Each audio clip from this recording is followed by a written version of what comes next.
Develop real self-confidence through competence. One of my favorite cousins is a very, very confident person.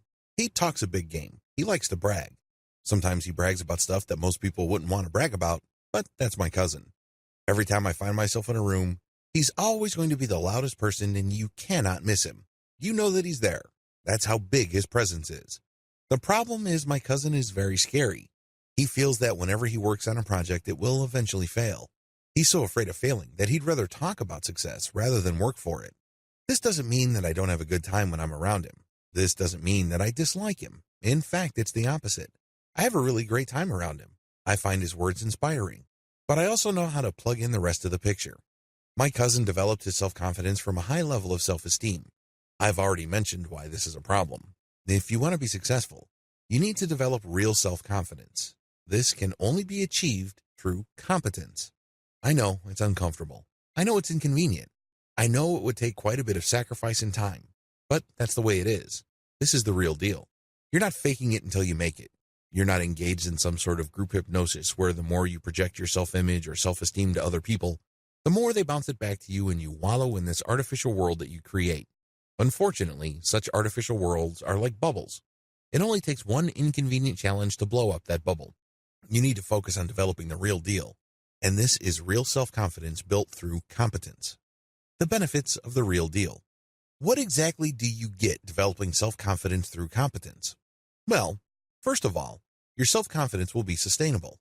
Even if you don't succeed the first time, the second time, or even the first 100 times, you still will remain self-confident because you know that you are competent enough. So you keep trying and trying until you succeed. Now, compare this with somebody with brittle self-confidence. It doesn't take much for them to lose harder. Even the slightest inconvenience, discomfort, or challenge is enough to discourage them. In fact, they can get discouraged so quickly, so badly that they give up. You have to remember success is a marathon. It is not a sprint. Sometimes you get it the first time you try, but oftentimes it's a long journey up ahead. You have to keep trying and trying and trying, and that's why you need sustainable self-confidence. You can't just hit a snag and automatically start doubting your ability to get things done and eventually quit. That's not going to help you. The real deal is also something that you trigger on command. When you're really confident about yourself, it is something that you activate on command. It doesn't depend on things being right. It doesn't depend on how you're feeling. It doesn't depend on how other people around you feel. It doesn't depend on whether people are being supportive or not. It doesn't depend on any of that. In fact, it is completely free of your circumstances and is based on something inside you. It is real precisely because it is resting on the hard, unshakable foundation of competence. You've seen this happen before. You've made things happen before. You can see with your own eyes the connection between your willpower and your ability to get things done. This is the real deal. On-command self-confidence is your secret weapon. You can blow everybody away with this because you can perform at a moment's notice or at a snap of a finger. Other people have to wait for the circumstances to be right. Well, I'm telling you, you're going to wait forever because tomorrow never comes. You're just going to have to deal with reality as you find it right here, right now. Call up self-confidence that gets the job done right. Another great thing about self-confidence based on competence is that you're able to get the job done the right way the first time around. Please understand that if you have the hollow self-confidence based on an inflated self-esteem, you can get stuffed up. Sure, from time to time you get inspired the right way. There are the right people around, they're seeing the right things, and you're able to do it. However, can you do it right day after day like clockwork? Chances are the answer is no. Why? Again, you are dependent on how you feel. Did things line up the right way? Were you inspired properly? Did things just happen the right way?